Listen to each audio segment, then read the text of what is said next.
আমরা সকলে এই ধ্বংসযজ্ঞের পিছনে যারা রয়েছে তাদের যোগ্য শাস্তি চাই। আমি এইটুকু বলছি এবং আমি সকলকে আহ্বান জানাচ্ছি যে এগুলোর বিরুদ্ধে সকল সচেতন নাগরিক যারা বাংলাদেশকে ভালোবাসে তারা রুখে দাঁড়াবে। আমাদের বর্তমান হলো 1,18,813 বর্গমাইল নতুন সমুদ্রের উপরে সার্বভৌমত্ব।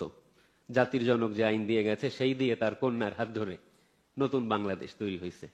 সুনীল অর্থনীতি, বঙ্গবন্ধু স্বাধীনতা দিচ্ছে আর শেখ হাসিনা হচ্ছে নতুন আর একটা বাংলাদেশ। একটা তথ্য দিলাম, অরুন্ধতী রায়ের উপন্যাস হচ্ছে গড অফ স্মল থিংস। আমার গড অফ অল থিংস হওয়ার দরকার নেই, ছোট্ট ছোট্ট জিনিস।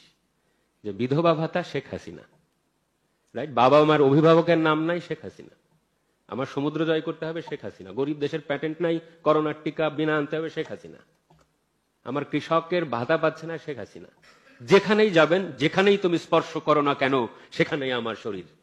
যেখানেই তুমি বাংলাদেশের উন্নয়নের নাম করো সেখানেই শেখ হাসিনার নাম। এই বার্তাগুলোটা আপনি বাংলাদেশে ভালো কাজ করবেন মানে মরবেন।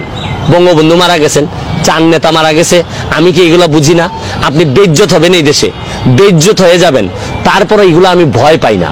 আমার কাছে মনে হয় যে আমার মতো কিছু সন্তানের এখন দরকার আছে যারা বেইজ্জত হইতে প্রস্তুত, মরতে প্রস্তুত। শুনেন, আপনি যদি মরতে প্রস্তুত না হন তাহলে বাঁচতে পারবেন না এই পৃথিবীতে। আর বাংলাদেশটাতে এমনি মরবেন আপনি। সুতরাং একটু আন্দোলন করে, প্রতিবাদ করে সোনার বাংলা বানায় মরেন, তাহলে আপনার এই মরাটাও সার্থক হবে। শেখ হাসিনাকে ধরা তো দূরের কথা, আপনাদের আশেপাশে যাইতে পারতেছেন না, কিন্তু ঠিকই আজকে লাইভ দেখালেন সারা বাংলার মানুষদের যে বিচার কাজ করতেছেন। এটা কি কমেডি শো বসাইছেন নাকি? সশরীরে না হাজির করে বিচার কাজ করেন বাংলার মানুষ আপনাদের।